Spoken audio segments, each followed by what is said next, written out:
What's going on, guys? This is the 5 Yard Pass podcast with me, Suddy. This is Sham, and we'll be talking a mix of football today. Premier League, it's got a few good games there, but I thought we would talk about a bit of the FA Cup and maybe talk about the Europa League. Sorry, what happened last night? I guess we'll start with the league, man. I think on paper, not really the kind of glam game that people want to kind of watch and talk about, but it's your favorite team kind of down the bottom, I'd say, versus Newcastle. Brighton versus Newcastle. One plays great football. One really just hasn't played good football for decades, I'd say. Probably made a bad decision, going with Benitez leaving, and they're kind of really paying their dues right now, all the way to the bottom. And the days they turn up, and their days they just don't.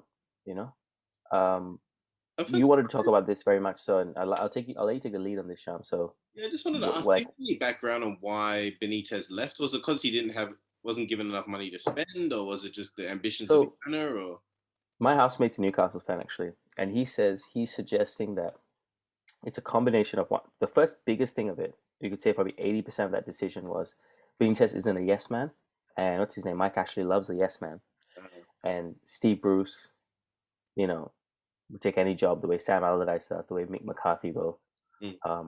Who would what manager wouldn't, if you're unemployed, what manager wouldn't take the Newcastle? I mean, just in terms of the stature of the club, it's a grand old club, Newcastle. So much history behind it. It's so sad under Ashley what's happened with Newcastle. Yeah, and like you said, they haven't been a force for decades. But Benitez got them to like 8th or 10th on a £35 million spend.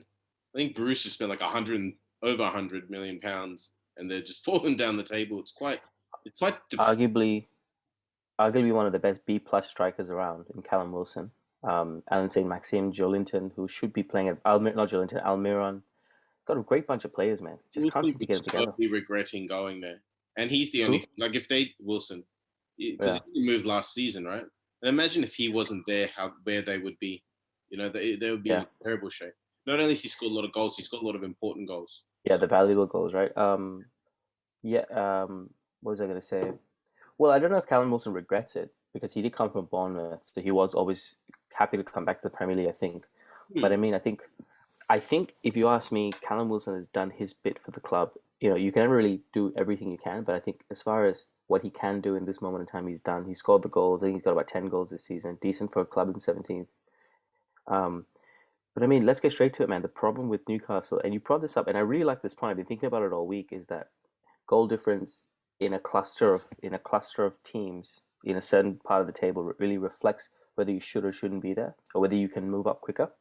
And Brighton, for that matter, has that +7 versus Newcastle's -7 versus -17, and that's just really kind of the trend. That trend would indicate that Brighton's staying up, and Newcastle probably may lose this game, but I think they're going down. So like I said, talk us through the game, man. Talk us through what you like about Brighton, because I know you really wanted to. You've really been talking about Brighton the last few weeks. I rate Brighton in terms of the way that they want to play. Like they play proper, good passing football. It's generally 3-5-2 or 5-3-2, whatever way you want to look at it. They've got some good young players. There's a White, the centre back. He's one that's always been Ben White. Yeah. There's talk about a lot of clubs coming in for him, regardless of whether they stay up or not. They do, when they get the movement and the passing going, they actually look like a really good team. One thing that they struggle with is just having that cutting edge up front. They've only scored 29 goals all season, which is pretty poor.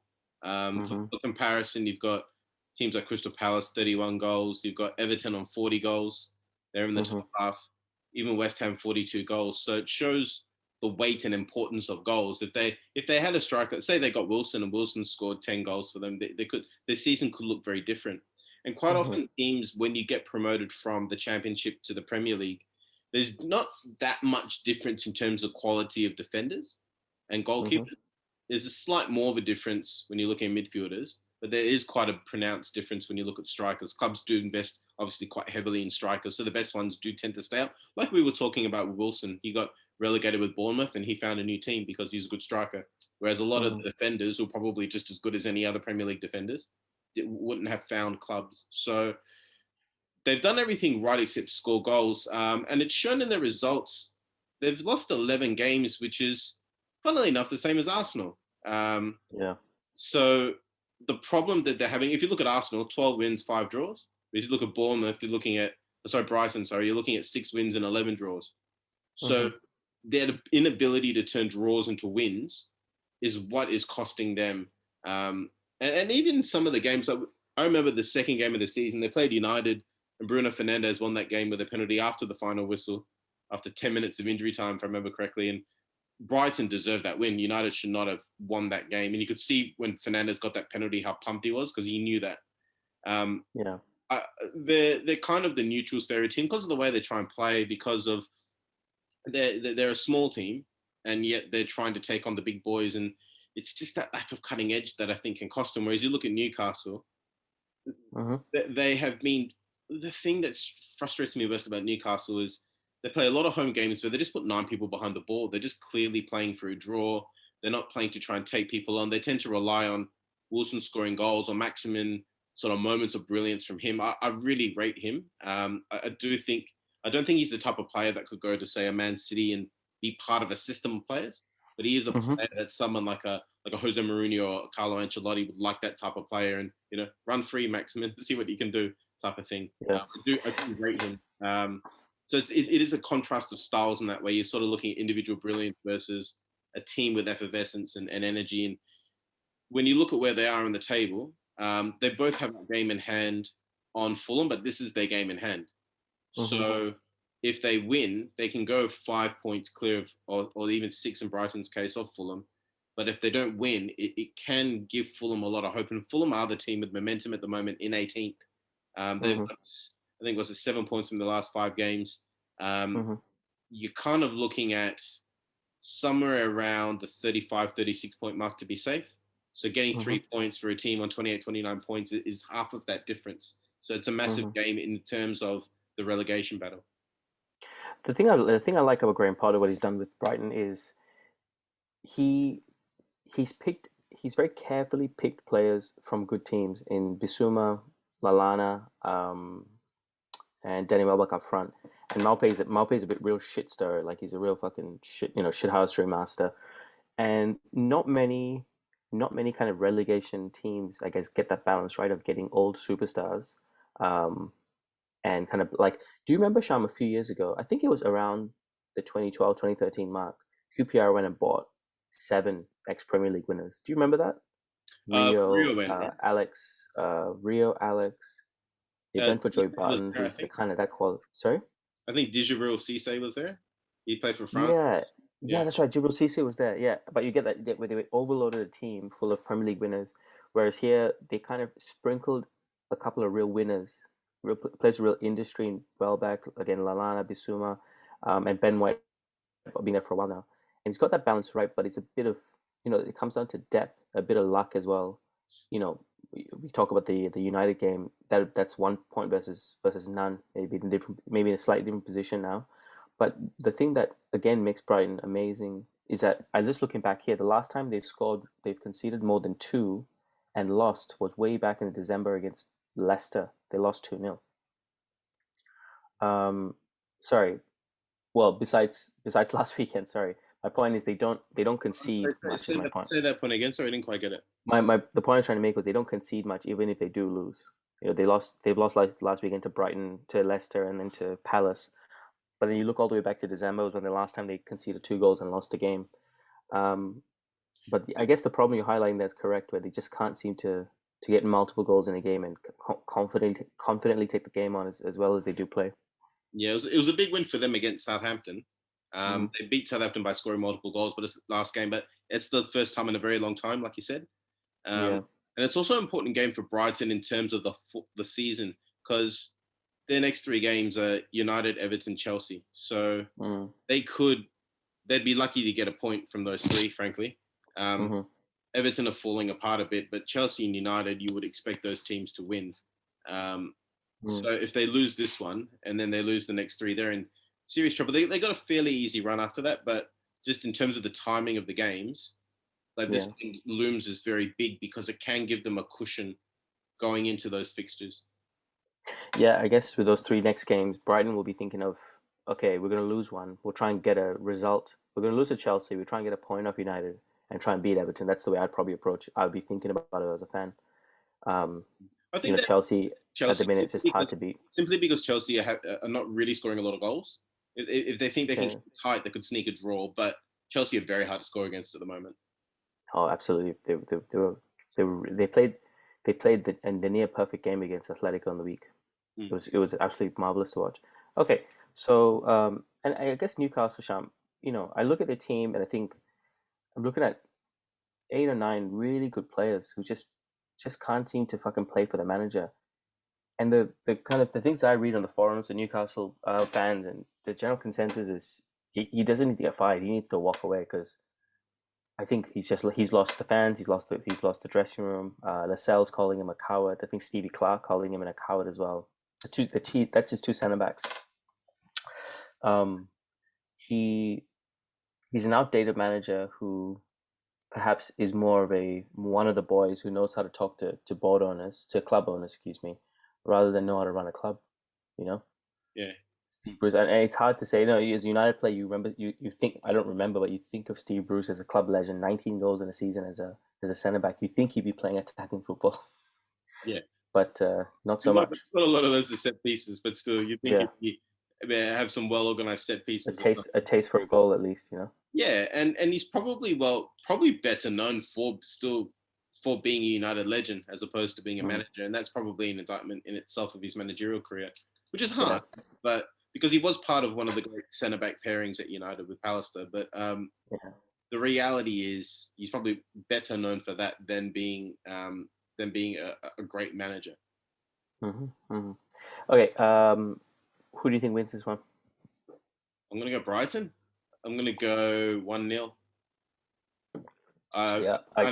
And probably like you said before, I do rate Brighton because they do try and play good football. So I hope good beats evil in this sense in terms of the football ideologies that they're trying to play, or positive beats negative, probably a better way of putting it. Because I think I'm trying to remember the fixtures for Newcastle, but I think Newcastle lose this game 1-0, 2-1, and fall off a cliff after this because they have Spurs, Burnley, West Ham, Liverpool, Arsenal, Leicester, Man City. I think this is kind of the start of the end. Burnley are tough to beat at the moment. West Ham, Liverpool, Arsenal. Jeez. And then they go to Sheffield. The last 2 games very winnable. Sheffield, Fulham. But at that point, it won't matter. Newcastle on the last day of the season. That could be. But I don't think it'll matter then. I think by that time they would have been relegated. Yeah, very true. Yeah. To have City, Leicester, Arsenal, Liverpool, West Ham in 5 games, with Tottenham just around it as well. Pretty tough, very tough, very tough. Yeah, look, I think the same. Brighton having 3 difficult games. Newcastle about 6. Yeah, and a lot of them away as well. Tough, man. And Man City's you're going to get you pay your dues against Man City, and that'll probably send them over the edge. And like we said last week, I think Newcastle is the candidate for relegation. Unfortunately, it's so bizarre, man. You think every time they come back up, they turn the corner, and they just make the same if not similar business decisions. It's the business decisions that's like the sacking of the managers. It's not really the footballing decisions because it can be changed so easily. You've seen Rafa's football to Steve Bruce's football, night and day. Anyway, let's move on to a bit more on paper, a bit more of an exciting game. United take on Leicester. Sorry, Leicester take on United at the King Power Stadium, FA Cup quarter-final. Now, you'd argue this game is huge for both clubs. It's the next step for both managers, both very young managers. Rodgers, perhaps on paper, the better manager, with a few kind of bigger titles to his name, I guess, in Scotland. But I guess Leicester United very similar, very very similar form. But I guess the kind of advantage Leicester have here is that did they play midweek? No, they got a little bit of extra rest. United coming off, I think it was a very good win last night, very gritty win against AC Milan. What do you think of this game, Sean? Yeah, I mean, firstly, with that win, you got to give Pogba some dues there. Really good finish. Milan had about 27,000 opportunities to clear their lines, but Pogba still really good finish. Remind me of Martial scored a goal against Watford a bit like that last season. Okay. Wait, he cut back and then he little chip. Yeah, a little like that. Martial's was better, but it reminded me. Yeah, so this is clearly the game of the quarterfinals. You've got Everton City's another notable game, but this is clearly 2 versus 3 in the league. You know, it's the fact that it's at Leicester as well. I think that makes it very interesting for me because Leicester, while they probably do prefer to sit back and they'd like Vardy running at the defence, and United do struggle a bit coming at teams. So United do have the opportunity here to sit back a bit and just take and let Leicester try and come at them. And it'll be interesting to see how Leicester do that because they have struggled at times at home, Leicester. They had a very disappointing outing against Arsenal recently where they'll just play it off the park. It's funny to say that about a team that just won their last game 5-0, but there are opportunities that Leicester don't necessarily take. So that Arsenal game I thought was pretty disappointing. I thought the Slavia Praha game was also a bit disappointing at home. But there are games where you'd expect them to have a go a bit against better teams at home, and it just seems to not quite work.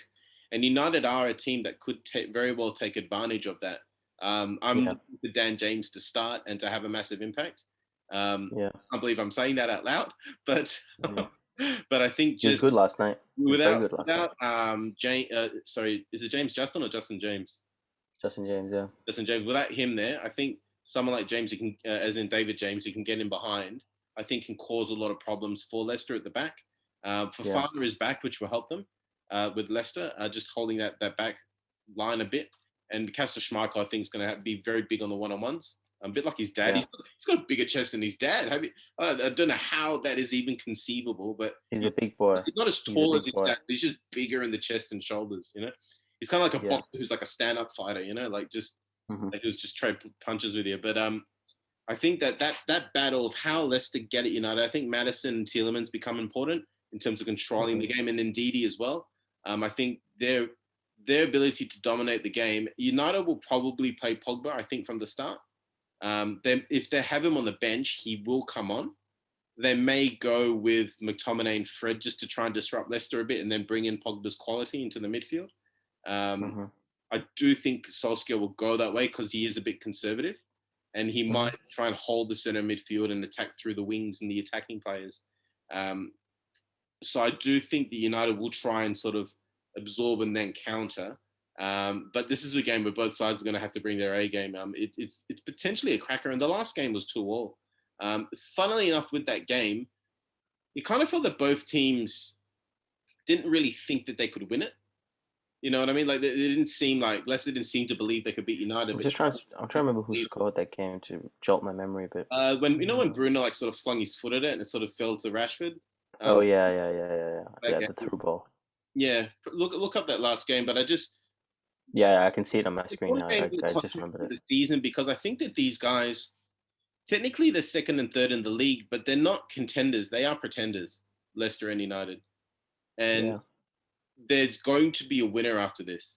Whether it's on penalties or after 90 minutes or 120, one team will walk away going to a semi-final. So I do think it's important in that sense, and it is an opportunity for them to establish themselves and take that step from pretender to contender. At the moment, frankly, I think you probably would agree with me. Chelsea are probably more of a contender to City at the moment, just in terms of the way they're playing. They're not going to get City at all. But if the team started equal on points this weekend, potentially Chelsea are probably going to give Man City a better run for their money than the other teams. I actually think Chelsea's better as well, to be honest. Yeah, I think the way they're playing, Chelsea is likely to kind of pip into second, but we'll wait and see. You know, the new manager effect is still the new manager effect. You know, it very well could be until the. I mean, they could go on winning a few games for a while, and then the bubble pops, and we'll see what happens. But I do think the bubble I do think pops. if you started the league next season right now, you'd have City and Chelsea at the top, possibly Liverpool, and then you're talking about United and Leicester. That's I think Packers fit and Gomez is fit and all that, but that's where I think the teams are at the moment. I think the bubble pops, Sham, when you have a sample size of games that analysts from other clubs can look at and make game plans. When you have a 13 to 15 game sample size, that's nothing. You know, you can't take Tuchel's PSG side and look at it because those are different players. Those are world class. The three up front, you know. So I think in numbers, he's really rotating heaps. He's got 20 players, and he's and there's a reason why. Like, First reason being their rested 11 is amazing. The second reason being he wants to keep unpredictability until the end of the season because I think he knows that if he starts fixing a lineup, it'll be easier to see the patterns of play. One day Havertz is up front, He another is a day bit, he's on the wing. he's a bit statistical like that, isn't he? Like he tends to think a bit about what the opposition will do as in that sense. But I also think he's just telling the players, you are going to get chances, so you have to train hard.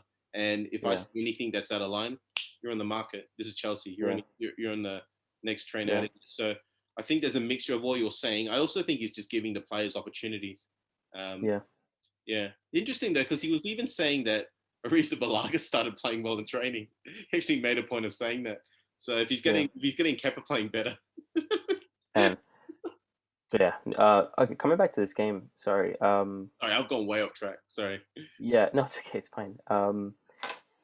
When this debate comes, it's kind of raging on. I'm wondering now if Ollie, let's say Ollie gets second in the league this year, makes the cup final, makes the Europa Cup final. I think we do go on to make the Europa League final. No trophies though. I have been thinking about this. Perhaps is Ollie the guy to take United to the next gear? What worries me is let's say United last season they made 3 semi-finals, right? Okay. This season they've already made a semi-final. They've also made 2 quarterfinals. Like he really needs at the absolute minimum to make a final. I wouldn't even say that that's good. It'd be more like that's okay or fair. Given that he would be none from 6 as opposed to none from 3 if he did that, I really do think he needs a trophy. And it's not necessarily that it saves him. I mean, you look at Jose Mourinho won a trophy and then he got sacked, and Arteta won a trophy and he's under all sorts of pressure. It's amazing how the cups have gone down. Apart from the Champions League, all the cup competitions have just reduced in stature. Michael sent me some footage of the 1965 FA Cup final, and when you hear the commentator talking about Liverpool versus Leeds in the 1965 FA Cup final, this is the most important day of the season, so much on the line for the teams. You wouldn't say that today. Just the language of the importance of the occasion. I'm pretty sure the Queen used to go for the FA Cup final. Yeah, so the Queen was there, like shaking hands and all that sort of thing with the players. She even went for the Charity Shield. Brian Clough went in the Charity Shield when Billy Bremner in '74 with Leeds. So Billy Bremner kicked whoever it was from Liverpool and got sent off. Clough was upset because they took their shirts off in front of the Queen. Meghan Markle would never go for an FA Cup final. Harry would. He would. Wearing his Nazi uniform. Going down. It's a big game. So it's a big game. So what you're saying is that Ollie needs to step it up, because I think the fear that I have as a United fan. Let's say this season they go like, look, we've given you 3 seasons, you've done very well, you've set us up. We need to go with Allegri, let's say, or Nagelsmann or whatever his name is from Red Bull. I fear the Tottenham drop off where United players go like, we can't. This is like the best we can perform, and we like the guy we were playing for, and it's just this drop. Or it could be the other way, where it's a Chelsea that he just picks up from there. I don't think Ollie's in danger of getting sacked. Even if he trophyless this season? Yeah. I think that the people will still be in his back. But clearly he's built a relationship with Woodward and the Glazers to the point where, give me what you give me. I'll do the best that I can. And they seem to accept that because it's in the Champions League spots. I think that I think for the Glazers, and by extension Woodward, league performance and Champions League performance is what he's measured by. And if he can get a trophy, great. Even he came out this week and some comments that he made about the Europa League. Do you remember the comments? It's something to do with ego, but I forgot the exact. Yeah, he said trophies are sometimes just for the manager or maybe just for the player's ego. Yeah. So what he's saying. Not a nice thing to say for United fans to hear. You hear United fans talk about the '91 Cup Winners' Cup, for example. They felt that was something that was worth so much to people. People still talk about it 30 years later. It's a bloody Cup Winners' Cup. It was the smallest trophy in Europe at the time. It had come down in importance over the years. There was one point where it was almost as big as the Champions League. There is an importance in winning trophies. And people talk about as well, Sham, the 91 in general, but particularly with the Glazers. The 91-92 FA Cup when Fergie was meant to be sacked and then he beats Palace Am I right to say that? Yeah. Do you remember that story? Yeah. Even that cup's talked about a lot because that kicked United on Yeah. to go and win what they did. And that was what people So, were saying about Arteta winning the FA Cup, that would kick him, and it hasn't. But people were mm, making those parallels last season when Arteta won the FA Cup with Arsenal to yeah. Ferguson winning the FA Cup against Crystal Palace.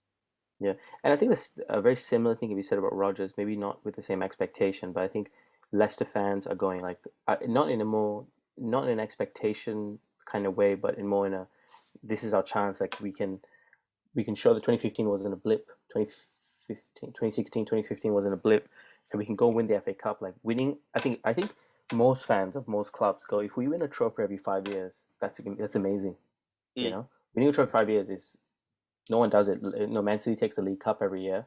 One of the London clubs take the FA Cup, and then City take the league. So I think Leicester as well are going like the seemingly ageless Jamie Vardy. However, I'm just looking at the injury list, and I think it's just too big for them at the minute. Madison's out, Justin James and Harvey Barnes, three big players, and the Turkish centre back. I don't know how to pronounce Wait, his wait, name, so but I I'm didn't not going realize to. Madison was out. Yeah, he's out as well. Okay. He's out as well. That changes, Pereira's out as because I well. mentioned him in my sort of summation of the match, so that changes things for me. Yeah. Pereira's been long term. Wes Morgan's not really playing anymore for them. Not really this play he is, but was. Excuse me. He's like a Tavares is out as Sheffield well. United. Kanjik Unda, who's been out for a while as well. But I just think United are in a better moment with Pogba coming back as well. The thing I like about Pogba is that what he always seems to perform under no expectations, and he's put out on the left, and he did very well last night. Mm. So this game for me, I think United could win this game, not very easily. I think it's going to be very hard fought as it has been for the last 6, 7 times they've played. United have got the better of Leicester in 5 of the last 7 games, I think it is. Give me 1 second. So they've 1, 2, 3, 4, 5, 6. So they've won 4 of the last 6 times they've played, but they've all been 2-0, 2-1, 1-0. It's going to be a tough game again today, without a shadow of a doubt. No, yeah. So United have won 4 and drawn 1 of the last 6. Yeah.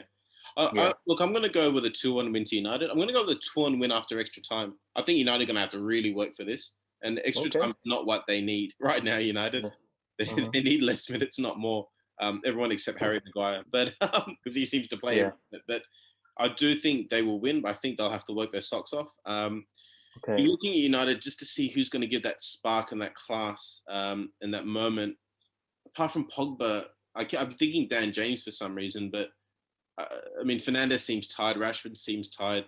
Other people need to stand up, United, to have a good season. It can't just be the same people every day. Yeah. Well, I mean, I know it all adds up, but extra time wouldn't be the worst thing. The qualifiers coming up, they go off to England and not all of them will play and all that kind of stuff. But Mm.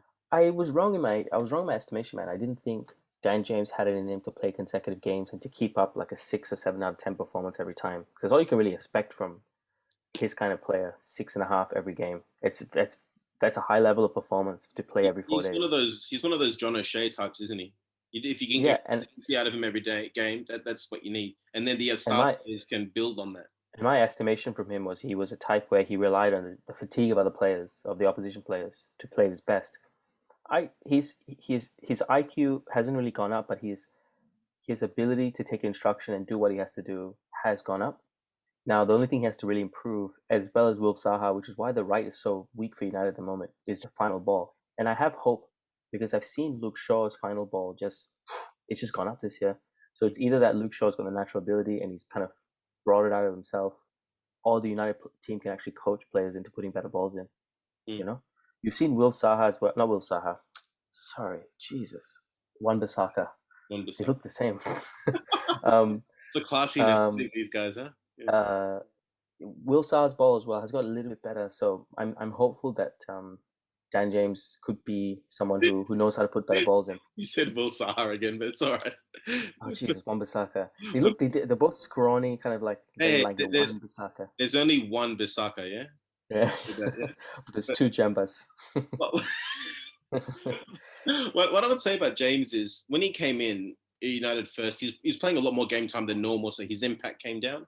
I Okay. suspect that he's gone and had some physical work in terms of he's gone and put some miles in, and it's Hmm. increased his base fitness level. Okay. Whatever reason, he may have not had that at United. And you've talked a bit about United having that sort of base fitness level coming up, which has helped him at times this season. So I think he's gone and had that work. He's been at the club for almost 2 years now. So I think that's probably the difference. Also, he had a period of time where he was out. So I think you're thinking about Dan James half a season in, and he's running on fumes, as opposed to Dan James has probably been playing about a month. I think that he can march on to sort of the end of the season and still have an impact. But the end of the season will be welcome for him, I think, just to get his body a rest and everything. And the international break, I think, he would be welcome by him as well. I don't think he's a right midfielder, and Wales have a pretty good right midfielder, so I don't think that he'll be playing for Wales. And he plays on the left for Wales, by the way. And also a little thing could be, and you see the way Shaw's played better since Tellers comes in. Amad Diallo comes in. Daniel James is gonna go in. This kid's 19. You know, I've been here 2 years. This is my position. He just puts in that little bit more. You know, someone like Dan James, you know, correct me if I'm wrong, but I think he's going, I'm 21, I'm 22, I'm at United. I want to stay here 10 years. I'll play 30 games a season instead of 65, but I want to be here 10 years. And I just need to up my performances that 5 to 10% more. You know, and maybe in the games against the Blackpools and the FA Cups, that's when I should be the star man. And, you know, if you get 8 to 10 years out of the guy playing those games, I'll be happy, man. You know, gets a trophy here and there. Happy days. Yeah. So, yeah, Sean, let's get to prediction. I've gone 2-1 to United, but after... Oh, you have said that. Sorry, yeah. I think it's going to go 1-0 United. Bruno Fernandes penalty, as usual. I saw this great... Do they use VAR in the FA Cup? They do in Wembley. I think it is at Wembley. Actually, not King Power. Can I wanted to say something. It was so funny. The other day I saw this tweet, Sham, and it's like, when's the next World Cup? Next year, 2022. So they were like, the tweet goes, it's 2022. England playing Portugal in the World Cup final. The whistle goes, it's 0-0. Oh wait, it's a penalty. Bruno Fernandes takes it and scores. World War III breaks out. World War III. You wonder, like, when England invaded the Falklands in Argentina, Tottenham had 83. Was that 83? Tottenham had 2 Argentinian players, Ossie Ardiles and Ardiles, yeah. Ardiles, and there was one other as well. And they got sent for a year on loan to PSG just because England were at war with Argentina. So they sent the Argentinian players on loan to PSG for a year. It was basically till the war was over, was the idea behind it. Yeah. So you wonder if that, you know, suddenly the war went to war with Portugal. We were mentioning last time, a lot of good players. You wonder how that would work in the modern day football club. Yeah. With all the players moving everywhere so much. Yeah, I didn't know that. That's interesting. I wonder who the other player was. I actually met Ossie Ardiles in Singapore about 10 years ago. And it was more than that. That's a lie. It was more than that. For a guy who lives on the other side of the world to these people, you've met a few of them. Jeez. Yeah, well, my mom's school gets a lot of these. You know, my mom works at special ed school, so she gets a lot of these, like, you know, when these big players come down, they want to do a bit of charity work, and they go to my mom's school. I have to tell you, so it was 2008. I just left Perth to go and live in Singapore for a few years. So Ricky Villa's the other one. I never heard of him. So Ossie Ardiles, I remember Ossie Ardiles at the time going like, have you heard of this guy Lionel Messi? Now Messi had already made his debut and he was kind of already quite good. But I remember Ossie Ardiles at the time going like, I don't think you guys understand, like this guy is better than Maradona, he's better than Pele. But at the time Ronaldo was exploding, 08, 09. And it's just a very fond memory of like this guy telling me like, I'm telling you, Lionel Messi's the guy, like don't sleep on him, but just a cool little memory. But yeah, anyway, should we move on to just kind of brushing over the Europa League last night, Sham? So United are through. You know, we're talking about the trophies. We've talked about winning how important it is to win Trophy United this season, but let's talk about Spurs being Spurs, shall we? So Spurs play the only team in the Europa League with a convict, Dinamo Zagreb's manager. They were up 2-0. I think Dele Alli and Gareth Bale scored. So that was in the first leg, right? And then they've taken the first leg and a complete collapse in 62, 82nd, and 106th minute to lose 3-2 against, let's be honest, a Farmers League side who played their fucking hearts out. Mourinho called it. Mourinho said after the game that they got the basics of life wrong. That's the most Mourinho thing you could say. Seriously, like I'd love to just get a few beers in him and just see what happens. Like it'd be so much fun. I don't like. I don't even want to analyze the game too much. I just want to laugh a little bit because honestly, I didn't watch the game. I thought 2-0, you're through. They're gonna score two more. Maybe 4-1 aggregate. But fucking hell, man, this The, is the most. the game Wait, is sorry. One second. away One for about. second. Sorry. 1 second. It's the most Spursy thing in the world. North London derby, go up 1-0 and lose, and then crash out of Europe. I just want to say that. Go the game. Yeah. No, so yeah, one nil up, lose to Arsenal, 2-0 up, lose to Zagreb, right? Yeah. It's yeah, Tottenham falling back to the mean, I suppose. But yeah, the game was going nowhere for an hour, and then out of nowhere, because the guy who scored the goals, he's a Croatian international, he got a hat trick, got all three. Yeah, Those goals, Orsic, yeah. absolute Jaffa. Like, it was one of those cutting in from the left on his right foot, curling it into the opposite top corner. He was like, "Whoa, what was that?" Yeah, And suddenly the game just broke into chaos. And they yeah, got the equalizer, and then like they went on to win the game. It was just one of those things where that moment of genius just completely ripped open the game. A game that yeah, Tottenham probably had quite comfortably. So it was just, or at least fairly comfortably. Like they felt it would have been in hand. So it shows like how a moment of magic can turn a two-legged tie. Um, mm, mm, it was pretty insane, just the way that they crumbled. And I've been hearing mumbles about rumors or rumbles about Hugo Lloris that I haven't really believed. People, Tottenham forums and people following Tottenham have sort of said his time is over. I've not mm. really believed it. I'm starting to believe it. Yeah, yeah. It's. I think there's a lot of people at Tottenham's time is up. For some reason, I don't think Mourinho's. I don't even feel Mourinho's job is in danger. I think he could be given one more transfer window to kind of Mm. move things around. But yeah, like I agree with you. I think Lloris's time is up. He's done very well for the club, and it's a shame he's never going to win a I trophy. don't think he did badly. I don't think they lost the game because of him. I just think that it's just a bit flat-footed, not quite as there that he should have been. And when Yeah, you're starting to get 35, 36 years old, then you got to mm, ask these types of questions.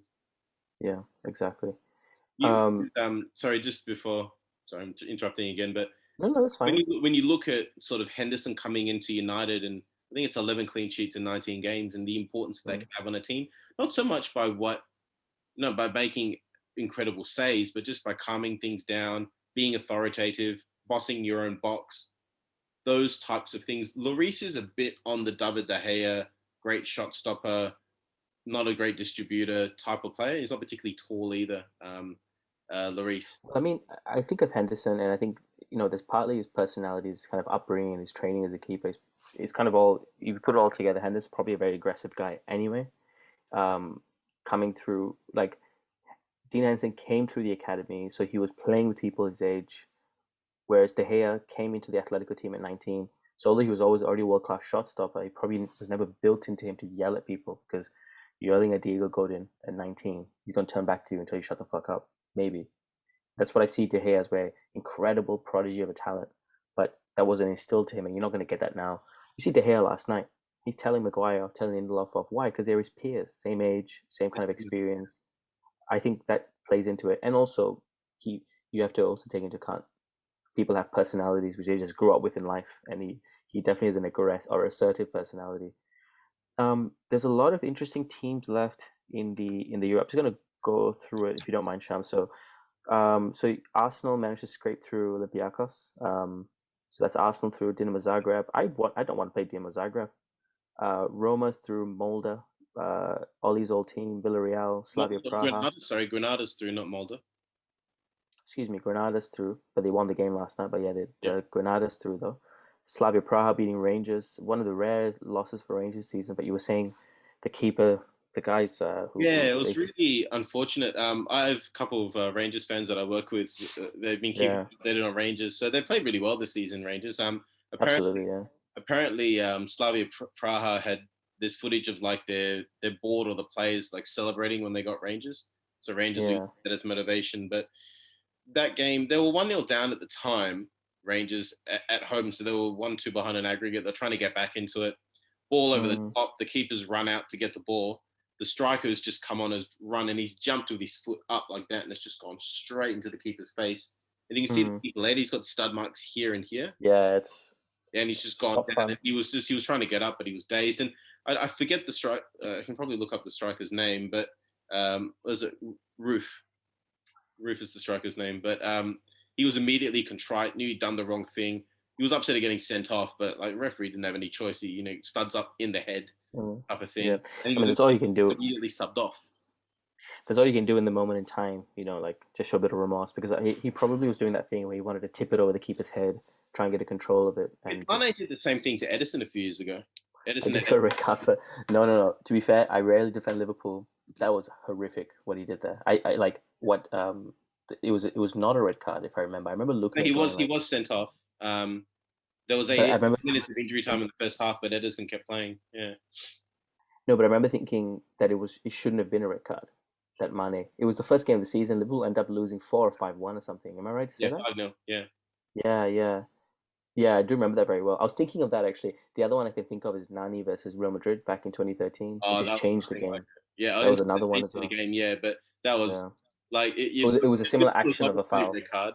Mane, I would say it's a red card, but I get if people say it's not. Nani, a bit like, I mean, Nani in Japanese is like, what the? So like, Nani. Yeah. You watch anime, Nani. And the last two left in the competition here, United, who we talked about. I don't talk too much more, but Ajax and Ajax, having a solid side. They bought what's his name from West Ham? Starts with H. Fucking name's just missing me right now. Is he Dutch? Yeah, he's Dutch. Oh, jeez, I can't remember his name. Anyway, doesn't matter. It's just West Ham to Ajax player. Normally players go the other way. So who would have that been? Sebastian Haller. That's it. I think he's German though. Anyway, who would you least like to get, Sham, as a United fan? Just looking at the list, in very seriously, like obviously, I would love to get Dinamo Zagreb. I think it could easily be there. But if you had to pick, I can't see a Haller here in the Ajax team. Haller Johnson. Yeah, he joined in back in January, but maybe he didn't play. He wasn't on the squad yesterday. Yeah, he went for 22 million. Very good player. I wouldn't want to get Arsenal purely because I'd still like to play a team in Europe, if you know what I mean. Mm-hmm. Like I get the whole Man United Arsenal would be exciting, but it's a Europa club. Let's play a team from Europe. And in terms of teams that you wouldn't really want to play, I don't want to play Roma. Roma's my one. Roma or Ajax.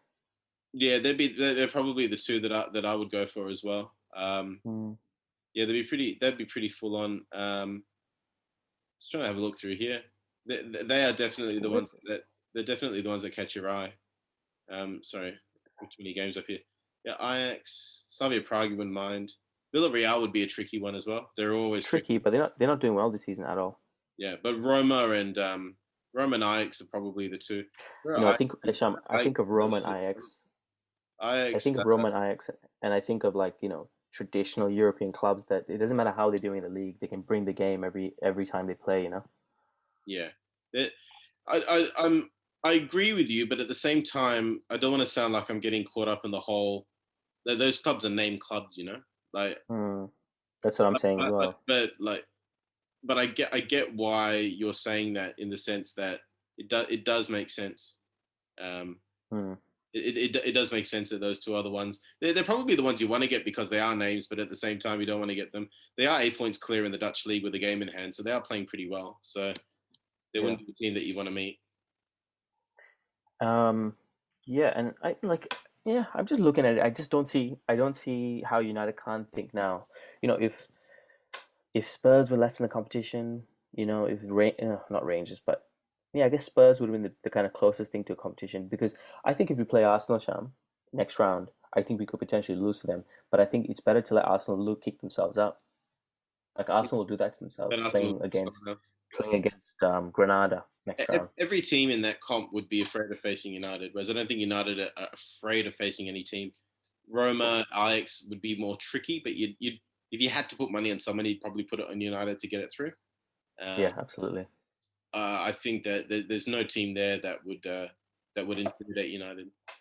Can I just go back to one last thing before we finish up? So you think if Chelsea weren't equal, like you say, we were equal points today, Chelsea would have a strong chance of winning the league? Is that what you're saying, Sean? Competing with City. I just think winning the league. So you think Chelsea's going to win the league? No, no, that's not what I'm saying.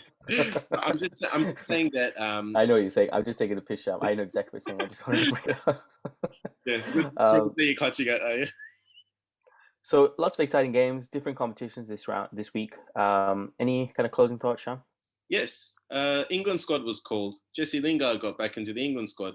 Luke Shaw, John Stones as well. So a bit of redemption in the squads there. But Jesse Lingard's the name that stands out for me. This was the most amount of United players in a while. I think it was 5 or 6 players going in.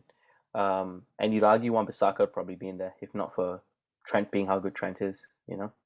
Well, Trent was yeah. Really? Yeah. Like they had a word with him and said, look, this is a temporary thing, but we're going to drop you and want to see how you respond. You need to kind of get your head right. Is that right? I just assumed he was in. Yeah, that was what I heard. But Shaw's back. I mean, bit of redemption there. Stones, bit of redemption. Lingard, bit of redemption. Let me just quickly... It's nice to see that. And if John Stones gets himself right, the way that people talk about Stones is not too dissimilar to Rio Ferdinand at his age. Like Rio obviously kicked on and became one of the greats. John Stones does have the ability to do that if he gets himself right. So, kudos to him. And, hope he doesn't do it. To be fair, Sean, to be fair, Kieran Trippier, Kyle Walker, they're not bad options, man, to have on the right. England have a lot of good right backs. But, I think that, I mean, the fact that Alexander-Arnold, who, for me, is kind of the golden boy for Liverpool, he's sort of this, as much as there are, Hendo's the leader and the talisman's Van Dijk, I do think that Alexander-Arnold is the poster boy of that team. So it just shows like how far his star has fallen in a short period of time. But Southgate, to his credit, came out and said he's deliberately being dropped to see how he would respond. It's not a long-term thing. In England, do have a lot of good right backs. Reece James as well. That's looking for him. That's just see his name here. A couple of notable. It's San Marino, Albania, Poland's tough, but the other two aren't. Couple of things I liked. I mean, look, Gareth Southgate gets his criticisms for playing kind of negative defensive football, but I like the trend of picking up players like Calvin Phillips from Leeds, Declan Rice from West Ham, non-brand football teams. Not a single Liverpool player. Jamie Ward-Prowse as well. Not a single Liverpool player in this squad. We're just looking over again and again. Sakho's in there. Calvert-Lewin's in there. Sorry, if they're playing at their best, I do think Henderson and Alexander-Arnold will get absolutely. But they're not fit, or Hendo's not fit. No, but I'm just making the point where he's not afraid to go and pick the kind of lesser club players who are very, very good. The Gareth Barrys, if you will. Because that's an easy thing to do. It's easy to go and pick those players. So the Gareth Barrys and the James Milners, who should have played a lot more for England, but they were just looked over because they weren't from the big four at the time. Yeah. But it's a good team, man. It's a very good team. I hope Jude Bellingham gets a little bit of game time. I'd like to see him a bit more. I just don't get to because I don't watch as much Borussia Dortmund as I'd like. He's very well at Dortmund. Yeah, and they play younger players, but he's 17 years old. He's mixing it up with Sancho and Haaland and not looking at a place. They got Marco. Yeah. The front four on the weekend was Marco Reus, Haaland, Sancho, and Bellingham. That's pretty good company to be in. Yeah. All right. Lovely. As I said, lots of awesome fixtures. Internationals out next week. We might just have a little chat about that as well. But great read as always, Sean. All good? All good. Lovely. All right. Thanks so much for watching, guys. We are the 5-Yard Pass. My name is Suddy. This is Sham. Please don't forget to like and subscribe. Keep football simple. And as always, keep passing, guys.